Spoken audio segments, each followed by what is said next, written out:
द्वितीय विश्व युद्ध के अंत के साथ संयुक्त राज्य अमेरिका और सोवियत संघ के बीच शीत युद्ध शुरू हुआ। इस युद्ध के दौरान दोनों देशों के बीच एक अंतरिक्ष दौड़ होती है, कौन किसके सामने अंतरिक्ष पर विजय प्राप्त कर सकता है। यद्यपि इस प्रतियोगिता का प्रारंभिक विजेता निस्संदेह सोवियत संघ था। दुनिया के पहले कृत्रिम उपग्रह को अंतरिक्ष में भेजने, यूरी गगारिन को अंतरिक्ष में पहले आदमी के रूप में भेजने सहित कई पहलों के साथ अंतिम विजेता अमेरिका था, मनुष्यों को चांद पर भेजकर। संयुक्त राज्य अमेरिका की जीत के बाद अंतरिक्ष की दौड़ समाप्त हो गई, क्योंकि सोवियत संघ का अंतरिक्ष मिशन धीमा हो गया। अंतरिक्ष की दौड़ से सोवियत संघ के हटने के बाद कुछ समय के लिए अंतरिक्ष में अमेरिका का एकमात्र प्रभुत्व बना रहा, लेकिन अब कई देश अंतरिक्ष में अमेरिका के इस अकेले दबदबे को चुनौती दे रहे हैं। इनमें चीन, उभरती महाशक्ति रूस, सोवियत संघ के उत्तराधिकारी उन्नत प्रौद्योगिकी देश जापान और भारत अन्य शामिल हैं। तो यह सवाल अंतरराष्ट्रीय पटल पर बहुत जोर से उठाया जा रहा है, क्या अंतरिक्ष की दौड़ फिर से वापस आ गई है? 2021 में संयुक्त राज्य अमेरिका के बाद चीन मंगल ग्रह पर रोबोटिक वाहन उतारने वाला दूसरा देश बन गया। वे अब तक एकमात्र ऐसे देश हैं जिन्होंने मंगल ग्रह के लिए पहला अभियान चलाया, ग्रह की परिक्रमा की, उसकी मिट्टी पर उतरे और एक रोबोटिक वाहन को तैनात किया। हालांकि नासा ने 3 महीने पहले मंगल की सतह पर परसिवरेंस नामक एक रोबोटिक वाहन उतारा था और यह अब तक मंगल ग्रह की धरती पर सफलतापूर्वक काम कर रहा है। इसके अलावा लगभग 1.5 महीने बाद नासा ने एक बार फिर पहली बार मंगल ग्रह पर अंतरिक्ष यान उड़ाकर दुनिया को अपनी उच्च शक्ति वाली तकनीकी शक्ति की घोषणा की। इन दोनों देशों के अलावा भारत, अरब अमीरात और कुछ अन्य देशों ने मंगल ग्रह पर मिशन चलाया है। हालांकि 1960 के दशक में मंगल ग्रह की दौड़ केवल सोवियत संघ और संयुक्त राज्य अमेरिका के बीच थी, आज यह कई देशों में फैली हुई है। 19 दिसंबर 1972 अपोलो 17 कार्यक्रम समाप्त होने के बाद नासा ने पिछले 50 वर्षों में मनुष्यों को चंद्रमा पर नहीं भेजा है। वर्तमान में नासा ने चंद्रमा पर मानव आवास, वाणिज्यिक मानवयुक्त मिशन, चंद्र सतह पर दीर्घकालिक उपस्थिति और चंद्र सतह पर अधिक शोध करने के लिए आर्टेमिस कार्यक्रम शुरू किया है। इस कार्यक्रम के जरिए नासा ने दिसंबर 2025 तक फिर से इंसानों को चांद पर भेजने का लक्ष्य रखा है। नासा ने भी कुछ दिन पहले उस कार्यक्रम के लिए अंतरिक्ष यात्रियों को फाइनल किया था।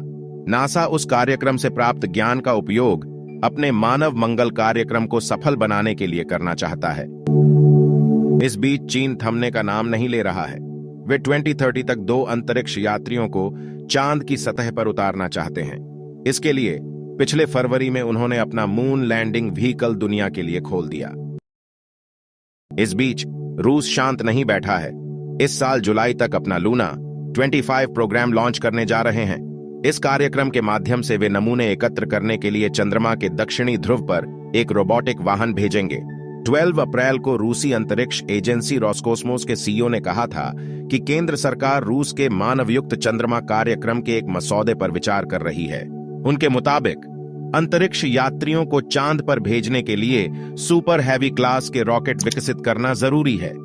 इस तरह के कार्यक्रम के साथ साथ चंद्रमा कार्यक्रम को आगे बढ़ाने और अनुमोदित करने के लिए वर्तमान में केंद्रीय कार्यकारी एजेंसी के साथ समन्वय चल रहा है। अर्थात सोवियत के बाद रूस ने चंद्रमा पर एक आदमी भेजने की अपनी खोज फिर से शुरू कर दी है, कुछ ऐसा जो उसके पूर्ववर्ती करने में विफल रहे। इसके अलावा रूस और चीन ने एक संयुक्त परियोजना शुरू की है, जिसके माध्यम से वे 2035 तक अपने दक्षिणी ध्रुव पर एक अंतरराष्ट्रीय चंद्र आधार स्थापित करेंगे। इसके अलावा भारत और यूरोपीय अंतरिक्ष एजेंसी चंद्रमा के लिए और मिशन संचालित करने जा रहे हैं। भारत इस साल जून तक चांद की धरती पर एक रोबोटिक यान भेजने की योजना बना रहा है। पोर्ट्समाउथ विश्वविद्यालय में अंतरिक्ष परियोजना प्रबंधक डॉक्टर लुसिंडा किंग के अनुसार अब यह सर्वविदित है कि चंद्रमा के दक्षिणी ध्रुव पर पानी है। इस पानी को तोड़कर हाइड्रोजन और ऑक्सीजन का उत्पादन किया जा सकता है, जिसका उपयोग चंद्रमा से मंगल और गहरे अंतरिक्ष तक की यात्राओं के लिए ईंधन के रूप में किया जा सकता है। यही कारण है कि अंतरिक्ष महाशक्तियां एक बार फिर चंद्रमा पर जाने के लिए संघर्ष कर रही हैं, ताकि वे वहां के पानी में हिस्सेदारी का दावा कर सकें। 1960 के दशक में अंतरिक्ष की दौड़ काफी हद तक पूंजीवादी अमेरिका और समाजवादी सोवियत संघ के बीच वैचारिक संघर्ष का परिणाम थी। लेकिन मौजूदा अंतरिक्ष दौड़ में आदर्शों के लिए ज्यादा जगह नहीं है। वर्तमान प्रतिस्पर्धा मुख्य रूप से इस बात को लेकर है कि कौन पहले अंतरिक्ष में विभिन्न आर्थिक अवसर पैदा कर सकता है, जैसे व्यावसायिक रूप से लोगों को अंतरिक्ष, चंद्रमा, मंगल और विभिन्न ग्रहों और उपग्रहों पर भेजना, ग्रहों, उपग्रहों और निकटवर्ती क्षुद्र ग्रहों आदि से बहुमूल्य खनिजों का निष्कर्षण। इस उद्देश्य के लिए संयुक्त राज्य अमेरिका 2015 में अंतरिक्ष संसाधन अधिनियम या अमेरिकी वाणिज्यिक अंतरिक्ष प्रक्षेपण प्रतिस्पर्धात्मकता अधिनियम लागू करने वाला पहला देश था, जिसके माध्यम से अमेरिकी नागरिकों को अमेरिकी कानूनों के अनुसार अंतरिक्ष संसाधन प्राप्त करने का अधिकार दिया गया है।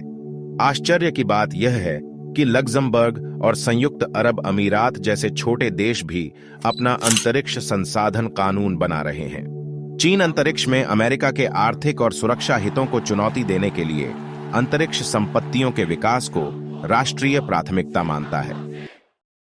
वर्तमान अंतरिक्ष दौड़ का एक अन्य क्षेत्र संचार में क्रांति लाने के लिए निचली पृथ्वी की कक्षा में हजारों कृत्रिम उपग्रहों की तैनाती है।